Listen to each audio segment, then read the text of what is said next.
actitud escapista nuevamente de las autoridades sectoriales del gobierno. Dicho eso, compartirles algunas de las preguntas que me dejó el diputado Belolio y al representante de FINACOP poder responder desde su posición la que le parezca atingente a responder desde usted.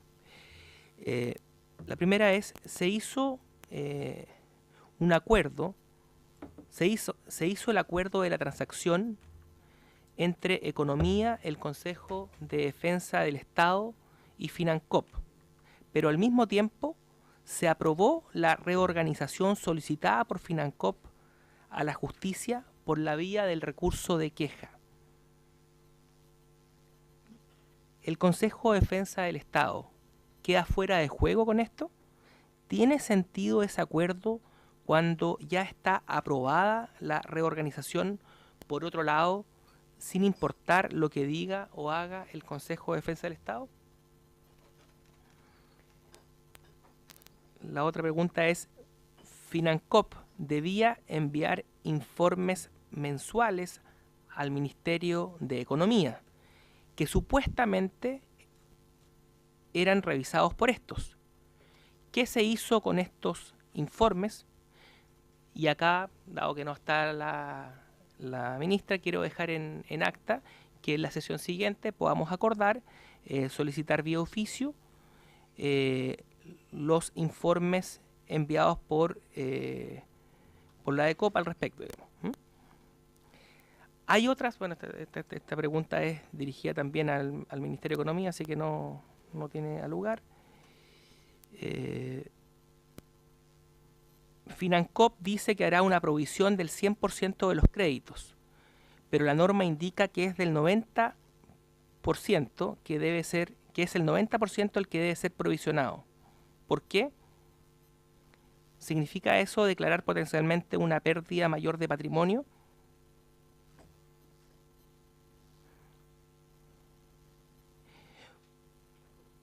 Después, ¿podría configurarse una falta de servicio de la DECOP cuando es una acción directa de ellos la que genera el problema? Eso también era para la DECOP. Junto con la Contraloría que cambia el criterio con efecto retroactivo, el que baja el porcentaje que se puede descontar de planilla. Después, el Banco Central, pero esto también es para FINACOP, perdón, para la DECOP y para la subsecretaría. El Banco Central el año 2015 advirtió el potencial problema de las cooperativas en cuanto al riesgo de sus carteras. ¿Qué ha hecho la DECOP?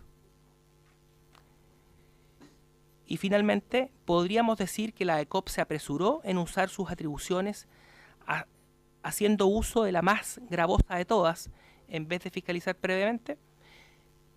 Gran parte de las preguntas iban dirigidas más bien al Ministerio de Economía, a la Subsecretaría y a la DECOP. Quizás pedirle a nuestro invitado que respecto a las que le parezcan atingentes, darnos su opinión y hacernos algunos comentarios. Gracias.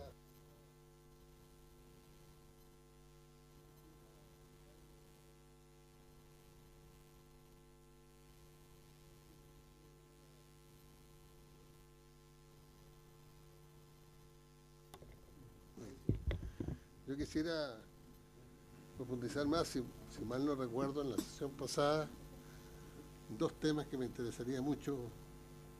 El tema de las auditorías que se hicieron y que entregaban que todo estaba, que no habría mayores problemas.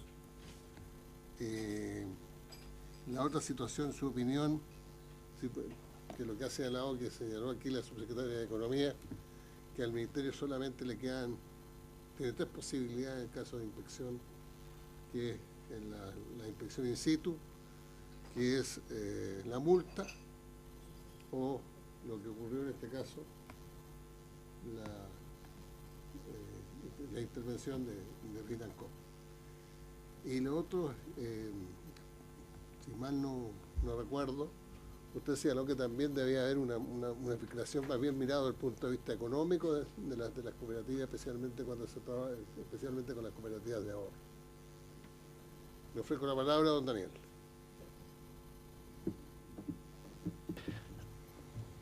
Bueno, muy buenas tardes y muchas gracias por la invitación. Sentí que esa invitación era más bien dirigida a compartir con ustedes apreciaciones sobre el tema y acciones y medidas por hacer. No traigo ninguna presentación, más bien tendría que reiterar lo que he dicho en las dos exposiciones, una frente al Comité de Economía primeramente de la Cámara de Diputados y la segunda el miércoles pasado en la Comisión Investigadora. Algunas de las preguntas, la verdad es que... Perdón, Daniel, si justamente la idea de estas preguntas es precisamente, creo que va a ser muy importante, como lo dije la vez pasada, para las conclusiones de esta comisión. Sí. Es la razón por la cual vine y estoy feliz de estar aquí con ustedes y poder responder las inquietudes respecto a lo que ocurrió y a lo que es posible hacer para prevenir que no ocurran. Exacto, es muy importante.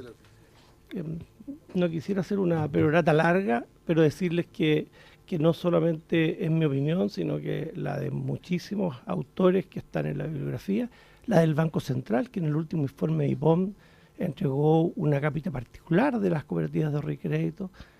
Ese documento es público, yo no lo traje, pero ustedes por supuesto lo pueden tomar, en donde se demuestra y lo dice que tanto en el mundo como en Chile las CAC son, las cooperativas de ahorro y crédito son instrumentos muy valiosos de integración, de unificación, de incorporación de muchísimas personas que están fuera del sector bancario para poder utilizar el instrumento financiero, que es una palanca del desarrollo muy relevante.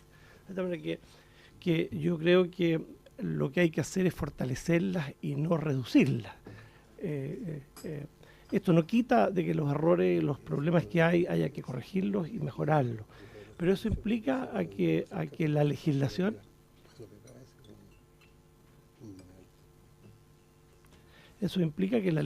hay que mejorarla. El Banco Central, a través de su presidente, Manuel Marcel, hizo una serie de recomendaciones y yo creo que repetirlas aquí no tiene mayor sentido, pero que nosotros compartimos plenamente. O sea, siendo instituciones muy valiosas para el desarrollo de la palanca financiera y de la malla social financiera de un país, lo que estas instituciones requieren es estudiarse, fortalecerse y regularse mejor. ¿Cómo se regulan los bancos? No estoy diciendo que requieran regulaciones extraordinarias, son las mismas regulaciones de cualquier institución financiera en el mundo y en Chile, y que Chile la tiene bastante fuerte en lo que es el sector financiero, e incluyendo algunas cooperativas de ahorro y crédito de mayor tamaño que tienen ese mismo modelo. Yo creo que estas cooperativas de ahorro y crédito requieren incorporarse a un modelo similar a ese para darle mejor cabida y mejor funcionamiento.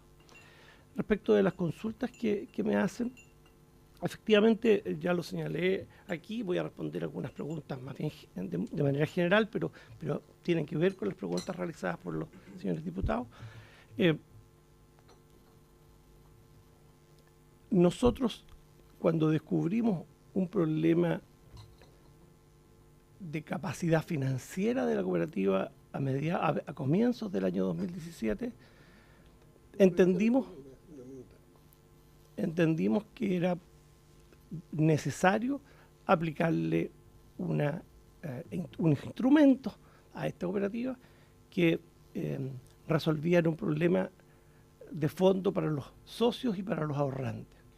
Y es por eso que nos acercamos al Ministerio de Economía, le planteamos el problema, nos señalaron la necesidad de construir una solución, construimos la solución, que significaba un fortalecimiento institucional y de aumento de capital de la cooperativa por sus propios socios.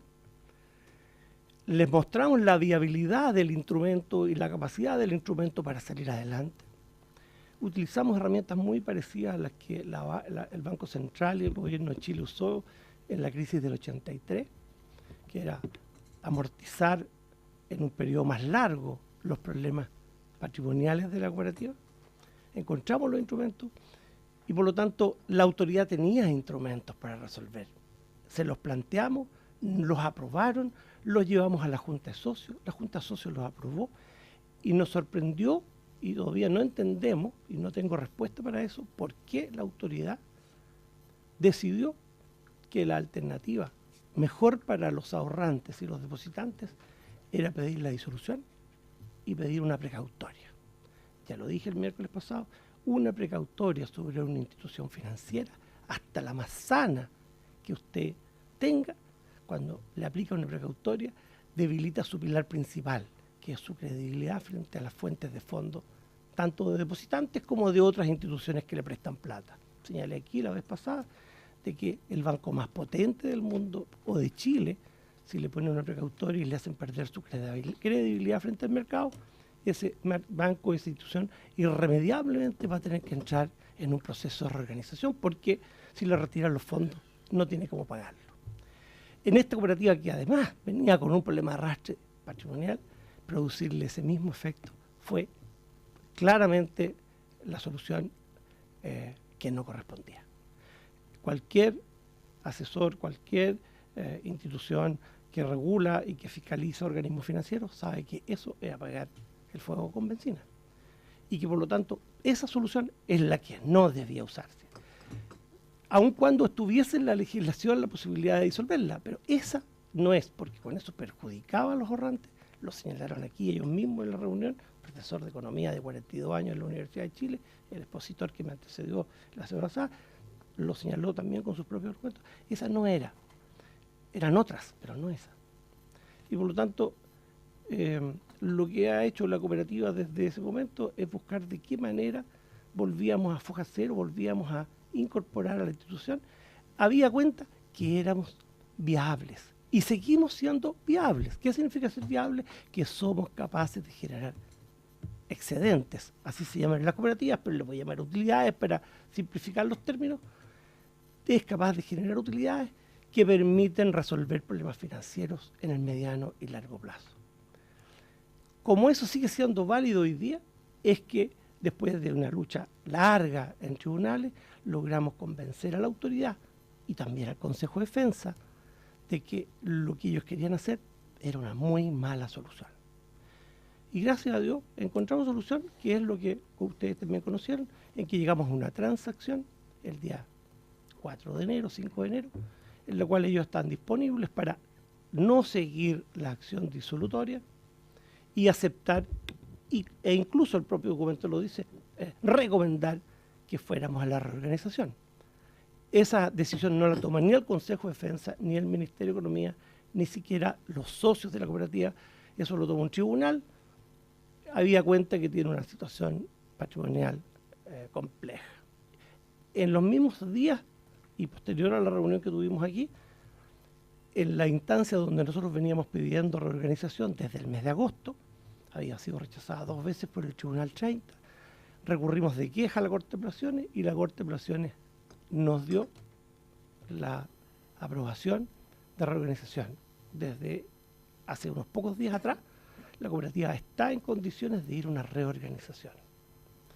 De tal manera que la transacción que llegamos con el Ministerio de Economía y con el Consejo de Defensa es una transacción que, si se cumplen 2 o 3 detallitos que ya también dije la vez pasada, pero que no están dentro, dejan de tener, el Consejo deja de tener competencia, no tiene nada que hacer. Aquí no hay recursos fiscales, hay que recursos privados.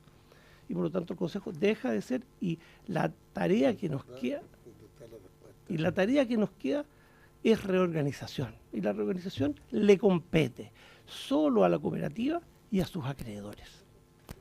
Y los que van a resolver si la reorganización funciona desde el punto de vista de hacer poner en marcha la cooperativa de nuevo, o si lo que conviene es liquidar, depende solo de los acreedores. Como en cualquier proceso de reorganización, cooperativa o sociedad anónima o sociedad persona natural, eso es el proceso. Solo nos compete, salvo que el Consejo de Defensa nada tiene que hacer a partir de este proceso. Tampoco el Ministerio de Economía tiene acción sobre, no tutela sobre este proceso. Si bien la superintendencia depende de la reorganización, depende del Ministerio de Economía, pero ya está en la instancia de un tribunal que arbitra un proceso que solo le compete a los acreedores y a los socios de la cooperativa, que se van a juntar a decir, miren, ustedes prefieren que sigamos funcionando y les pagamos sus deudas de una manera A, B o C, o prefieren que liquidemos y entonces ustedes como acreedores se hacen cargo de la liquidación y recuperan lo que les parezca. O sea, yo diría que a la pregunta del diputado, estamos en el camino de la organización. Hoy día es un problema de convencer a unos acreedores que somos viables y que ellos pueden, a través de algún procedimiento, a conversar, si ustedes quieren, poner en marcha la cooperativa y resolver sus problemas en el tiempo. Y en eso estamos hoy día y esperamos que... O sea, ahora, esto requiere un tiempo, porque el proceso de reorganización demora 30 días desde que se notifique, y por lo tanto yo diría que a finales de febrero, con suerte, porque todavía no se inicia el proceso, faltan unos gaps legales que tienen que hacerse, pero que serán un par de días más. A finales de febrero esperamos que la cooperativa se ponga de pie y, si los acreedores así lo quieren, sigue funcionando. O sea, por ahí la cosa está saliendo. Ahora, nos habría gustado haber hecho esto en abril o mayo. Y no haberlo hecho con los acreedores, haber hecho con los socios, porque había una alternativa con los socios. Y lamentablemente, malas decisiones de autoridades, inconsulta, inconducente, nos llevaron a una situación compleja que nos han hecho perder más patrimonio y más resultados y clientes de la cooperativa, que van a ser más difícil, pero no imposible, salir adelante.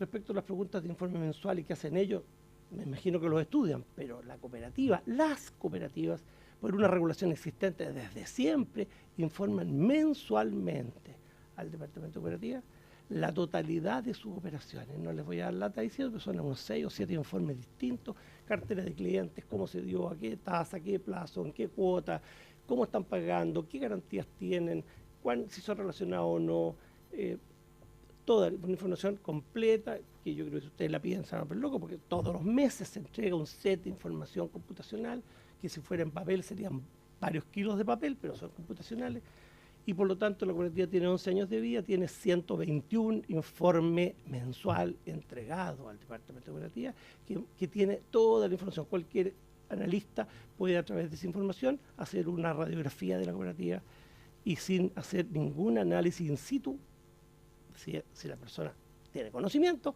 puede hacer un diagnóstico de la realidad.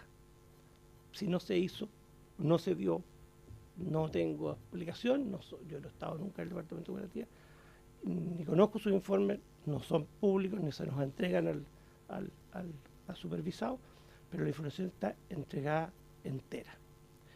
Respecto al tema de provisiones, un análisis previo. La provisión es un gasto en una institución financiera. O sea, cuando uno en una institución financiera hace una provisión en un mes determinado, tiene que llevar esa provisión a un pasivo e inmediatamente lo lleva al estado de resultados como un ítem negativo. Es un costo, como si fuera una remuneración de un trabajador. Es un gasto. Por lo tanto, cuando usted hace provisión, hace una pérdida. Esa pérdida no es necesariamente la pérdida definitiva, porque esa provisión es una estimación, es un estimador de cuál va a ser la pérdida de ese crédito. De manera que si el crédito se paga entero, el día que lo paga el cliente, la provisión se da vuelta y entra como resultado positivo. O sea, usted hace una provisión, resultado negativo el día que la hace, y el día que la paga el crédito, si es que la provisión no fue efectiva, se devuelve. La empresa lo recupera y pasa a ser un ingreso, entra como resultado positivo. Por lo tanto, las provisiones cuando se hacen afectan al resultado y afectan al patrimonio. O sea, la pregunta suya respecto de qué va a pasar con el patrimonio se va a deteriorar el día que hagamos esta provisión en el monto completo de la provisión. Se va a deteriorar, tiene que deteriorarse en cualquier banco y también en la cooperativa. La contabilidad lo refleja en pérdida. Y lo que estaba pendiente era de que se tenía que hacer una provisión sobre unos créditos que, aunque no tuvieran mora, sí cualquier analista, cualquier especialista en materia de riesgo habría dicho que requieren una provisión. Hacer la provisión, como dije antes, no significa que va a ser una pérdida para siempre. El día que se cobre ese crédito y si ese crédito se recupera, la cooperativa va a recuperar ese valor y el patrimonio que perdió lo recupera el día que recupera el crédito. Pero en una institución financiera la provisión es necesaria. Dije aquí el otro día, un crédito a Codelco, un crédito a la compañía que ustedes quieran, lleva una provisión. La superintendencia de bancos se obliga a poner una provisión, porque siempre hay un pequeño riesgo. Cuanto mejor es la empresa, el riesgo es más chico, pero siempre hay riesgo.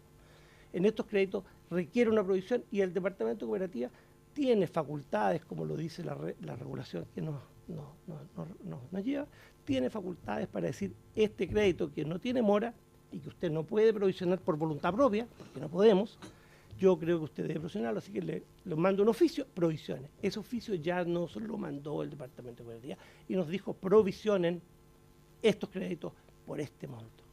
Y eso obviamente está ya hecho, nos lo pidió de acuerdo a la transacción que realizamos en enero, de que fuera incorporado al balance de junio del 2017. Por lo tanto, en junio del 2017 reemitimos los balances y ese balance de junio del 2017 va a tener una pérdida reflejada en el estado de resultados y en su patrimonio. Y ese balance también, por la transacción, lo tenemos que llevar a la Junta de Socios porque los socios tienen que conocer su realidad financiera y saber que hay una pérdida, hay un patrimonio negativo que debe ser resuelto. De tal manera que a la consulta suya, si es un 90 o un 100, no se rige por la morosidad que va desde 0 hasta 90 y que se castiga, cuando se castiga el crédito, se castiga el 100. Esto se rige por un principio distinto que no está en la norma normal, en la norma de morosidad. Las normas de provisión de las cooperativas que dependen del Departamento de Cooperativa, y lo he dicho ya varias veces, se rigen con un retrovisor. ¿Cuánto pagaste? ¿Cuánto no has pagado? Yo te provisiono. Las normas modernas, y que además son, no por ser modernas son buenas, sino que cumplen su fin, te obliga a provisionar en función de la expectativa de pago del cliente. Si el cliente es más riesgoso, te provisiona. Nosotros vamos a hacer esta provisión sobre estos clientes futuros y la provisión que el DECOP nos está pidiendo es el 100%. Y ese 100% se hizo. Ya el balance del 30 de junio está hecho, la citación a los socios se hizo la semana pasada, el viernes, están citados para el 29 de enero y el balance ya lo conocen y tiene una pérdida patrimonial importante por reconocer una obligación de provisiones que no estaban hechas. Sobre la falta de servicios no quiero manifestarme, creo que es tarea que ustedes tienen que investigar respecto de ello. Lo que sí puedo decir es que tomaron una decisión equivocada el día que tomaron la decisión que ustedes ya conocen.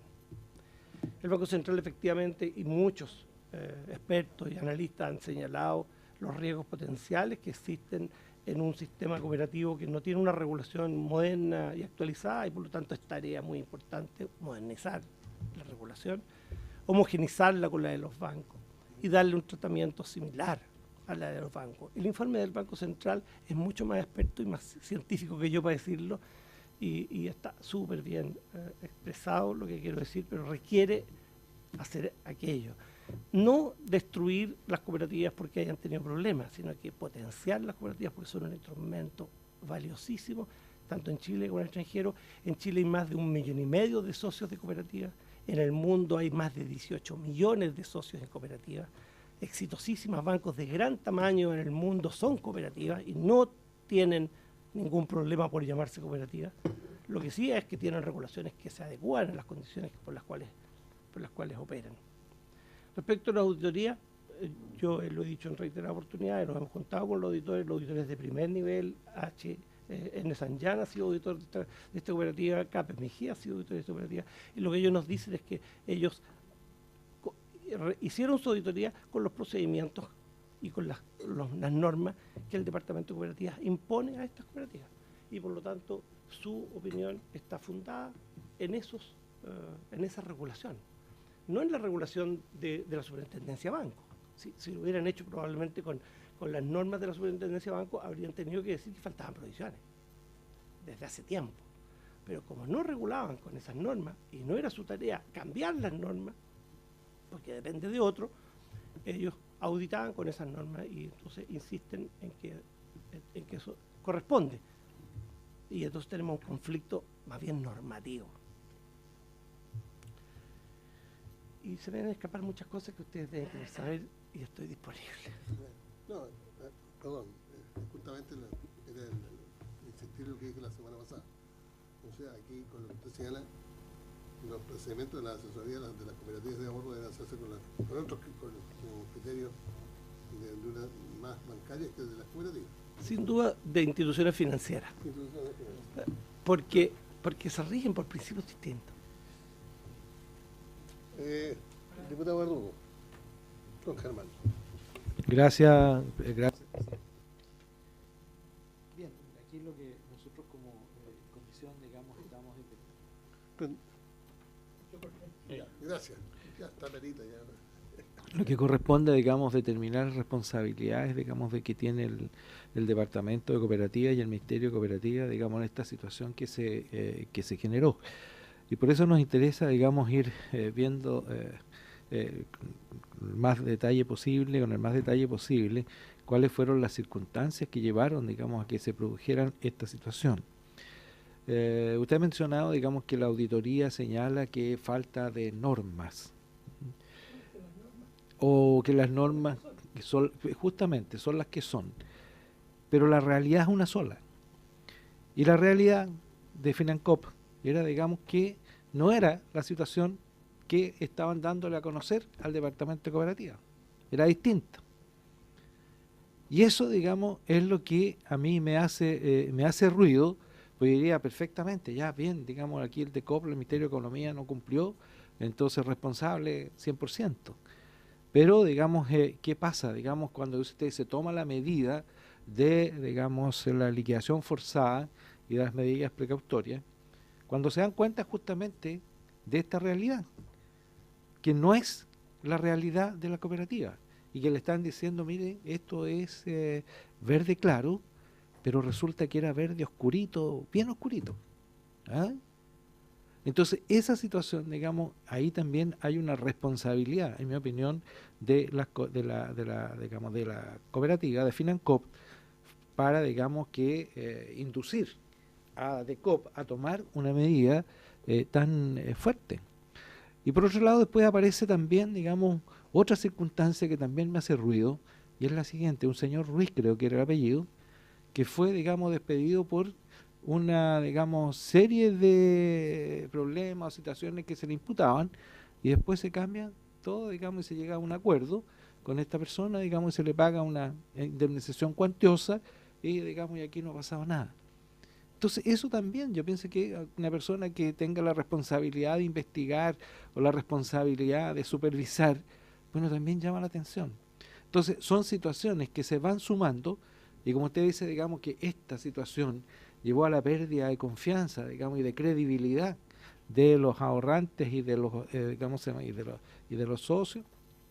Bueno, yo creo que también esto llevó, digamos, a la pérdida de confianza y de credibilidad de la DECOP respecto de cuál era la situación real que estaba viviendo, digamos, la cooperativa. Si bien es cierto, digamos, ahora ya todo se transparentó, según lo que usted nos informa, y se llegó, digamos, a este acuerdo, que yo pienso que, por cierto, digamos, tiene que tener ya claridad total el Ministerio y la DECOP para aceptar, digamos, terminar con levantar la liquidación forzada y buscar una alternativa como la que se ha planteado, que yo creo que es la que más les conviene. En eso, digamos, no tengo ninguna duda que si llegara a la liquidación forzada en este momento se perjudican, digamos, los ahorrantes mucho más, digamos, y no van a recuperar, no sé cuánto podrían, pero, digamos, y lo que a ellos les conviene, sin duda, digamos, es la reorganización. Pero esta reorganización sobre una base creíble, y que yo creo, no sé qué está haciendo, digamos, la cooperativa para decirle y convencerlo, oiga, mire, esta es la verdad. Y yo creo que en la medida que se trata, digamos, de alguna manera de tergiversar o no dar a conocer qué fue lo que pasó realmente antes, yo creo que eso también influye. ¿Ah? Yo creo que la cooperativa debería decir, digamos, mire, esto fue lo que pasó. Y los informes que no eran real, no correspondían a la realidad, eso era, no correspondían a la realidad. Pero aquí sí, digamos, aquí está ahora lo que es real y es lo que a ustedes les conviene. Porque en la medida, digamos, que no se reconozcan los hechos que motivaron esta situación, yo creo que va a quedar siempre un manto de duda y una situación que va a complicar este proceso de reorganización, y que, en definitiva, en mi opinión, especialmente los ahorrantes que están desde la rabia, digamos, y desde la frustración, ¿ya? Claro, y desde la angustia. Entonces, claro, están no pensando, digamos, con cierto grado de racionalidad de lograr, digamos, la solución que más les convenga. Pero para eso yo creo que es bueno, digamos, transparentar todas las situaciones que llevaron a la cooperativa a esta situación y que no podemos desconocer, digamos que si bien es cierto, la DECOP tiene la responsabilidad, pero también la tiene, digamos, la cooperativa que, digamos, creó toda esta situación, porque fueron cuántos informes que, 3 informes creo que son los que objetaron, 3 auditorías que se objetaron, y yo creo que esa parte, digamos, es conveniente, es importante, y yo no sé si ustedes han pensado, digamos, realmente decir, mire, porque uno dice, digamos, aquí falta de normas, ¿ah? Es lo que manifestaron en la reunión, en la sesión pasada. Aquí hubo falta de normas, digamos, y por eso las normas no eran las adecuadas. Oye, pero si yo me doy cuenta que la norma no es adecuada, pero estoy viendo, digamos, sumo, y 1 más 1 me va a ser 2, digamos. Pero la realidad, yo creo que ahí hay un problema clave que hasta ahora, digamos, FINACOP no ha reconocido y fue, en mi opinión, lo que indujo a todo este problema y a esa situación de tomar una decisión como la que se tomó, que en realidad, digamos, manifiestan que fue para evitar que más personas fueran, digamos, a cometer el error de invertir sabiendo que en la situación en que estaba era muy difícil de recuperar.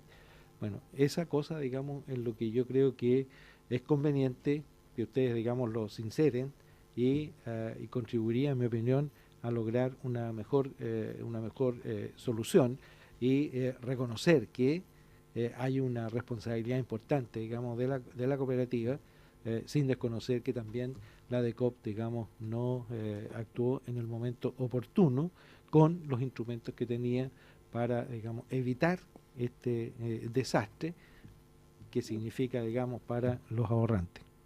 Gracias, presidente. Gracias, diputado. Diputado Rosenberg. Muchas gracias, presidente. Una reflexión y después una solicitud de aclaración o de precisión al representante de la financiera. La primera es que, como mencionaba mi colega previamente, efectivamente ya desde el año 2015 que se tenía un diagnóstico de que había un problema grave en esta industria y particularmente con FINACOP, digamos. Ahora, efectivamente en la sesión pasada se aludió, y como también mencionaba anteriormente, se aludió a que el problema era de las normas. Ahora, el 2015 teníamos un Congreso, como es hasta hoy día, mayoritariamente de gobierno. Y efectivamente el Ministerio de Economía tiene la capacidad de poder proponer desde el Ejecutivo cambios legales. Entonces, si consideraba que había una situación malograda en esta actividad y que no podía intervenir porque lo amarraba el actual marco jurídico, proactivamente podría haber tomado la iniciativa de producir algún proyecto de ley, colocarle la debida suma urgencia para efectivamente en el más corto de los plazos poder disponer de nuevas herramientas que le permitieran controlar la situación de mejor forma. Entonces, en ese sentido, considero que hubo una omisión también de parte de la autoridad sectorial a partir de el momento que el Banco Central entregó las señales de lo que estaba ocurriendo en esta actividad. Y lo segundo, ya dirigido a nuestro invitado, en relación a la provisión en particular y lo que ocurre o ha ocurrido con ella posterior a la transacción.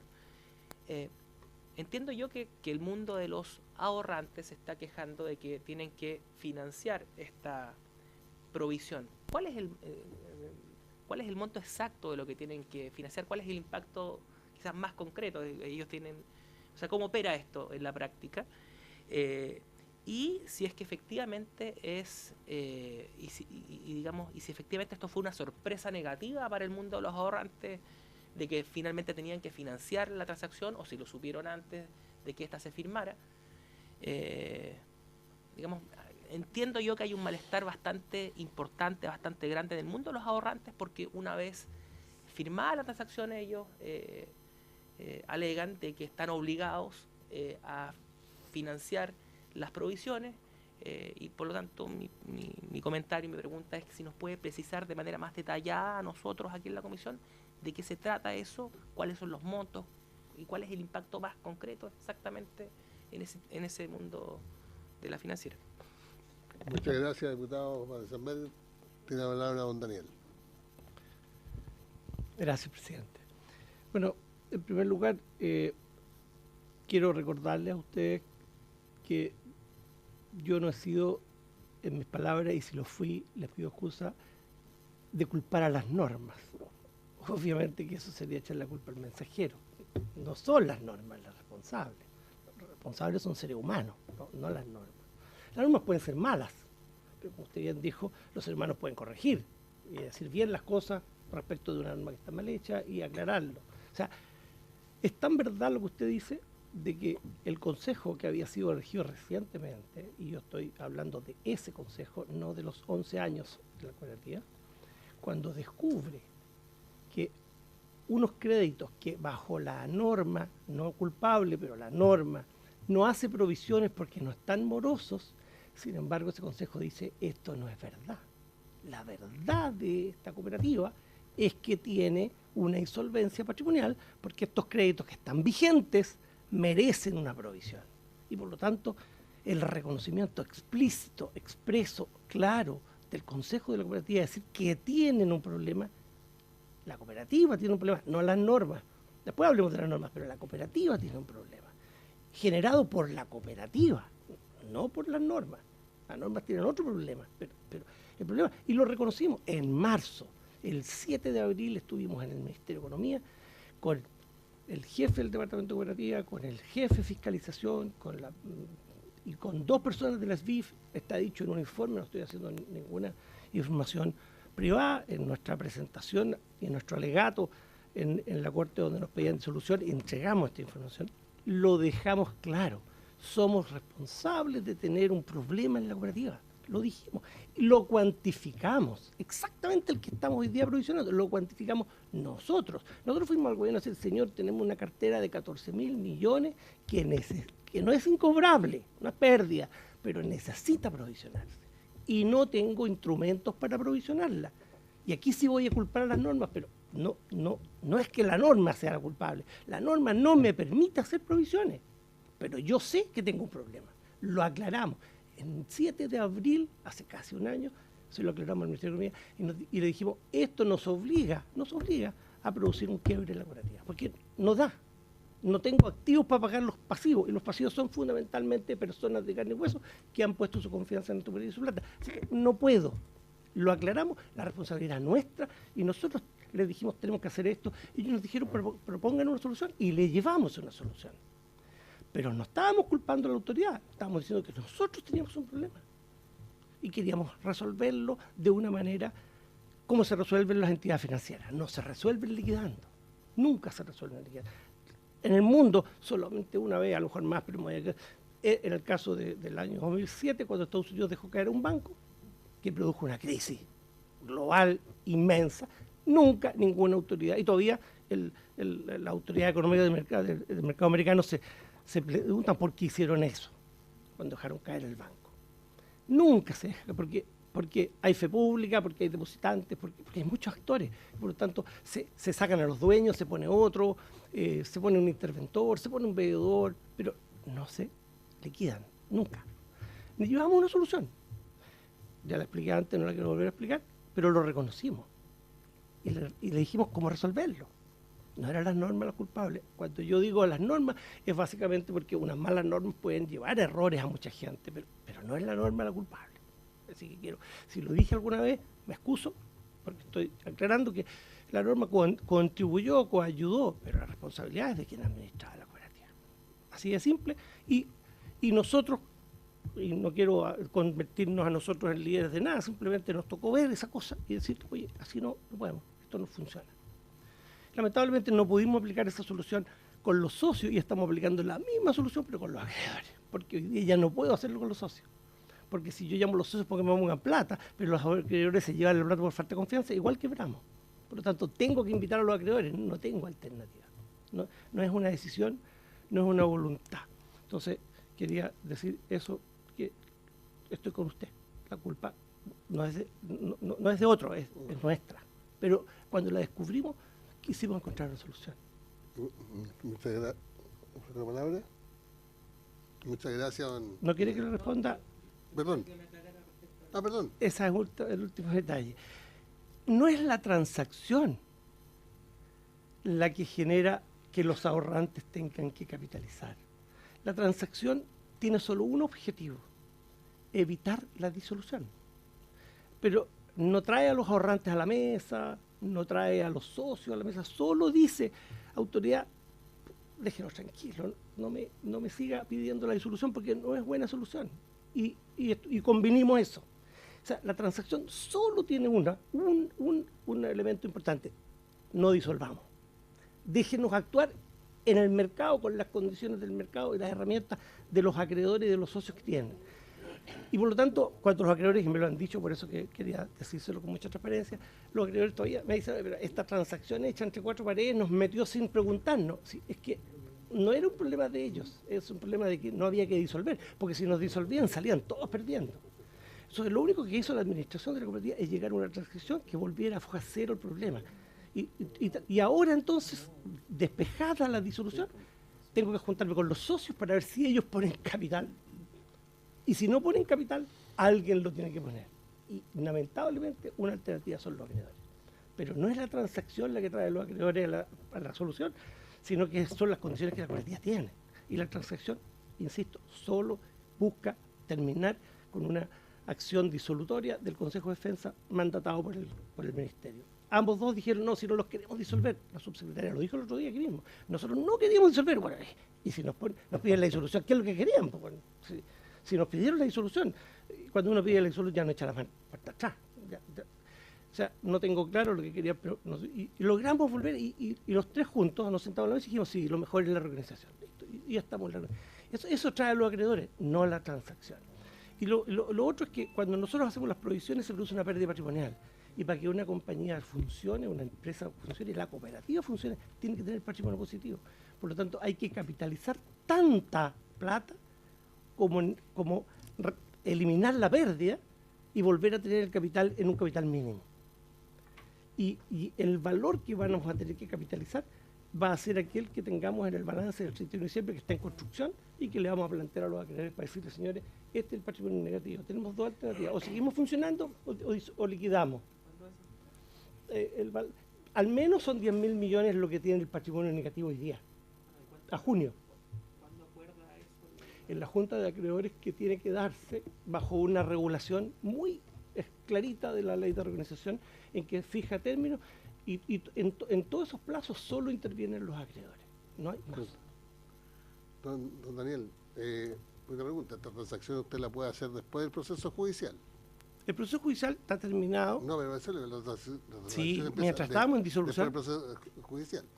Es que la pregunta es la siguiente: la transacción no es un mecanismo que existe previo. Lo que nos señaló la cooperativa, que la subsecretaria de Economía, fue que ellos tenían tres posibilidades con la cooperativa. Por eso insisto en eso. Que era primero de todo, la fiscalización in situ, la multa o la disolución. Y por supuesto, según lo que expresó aquí la subsecretaria, efectivamente ellos veían con mucho riesgo la viabilidad y por eso decidieron la disolución. ¿Por qué hago este comentario? Porque a lo mejor una de las posibilidades de las conclusiones que debemos tener, que debiera tener el Ministerio de Economía y la Dirección de Cooperativa un mecanismo en la transacción antes de llegar a la disolución. Porque lo que reiteró la subsecretaria aquí y el ministro es que ellos tenían esas tres posibilidades. Eso es lo que yo tengo claro. Le ofrezco la palabra a don Daniel. Existen muchas alternativas, tanto así que el Ministerio de Economía, el Consejo de Defensa y la cooperativa llegaron a una transacción para eliminar la disolución y dejarnos trabajar en la reorganización sin comparecer el Ministerio de Economía. Existen. No digo que sea la única, pero existen. Existe esta.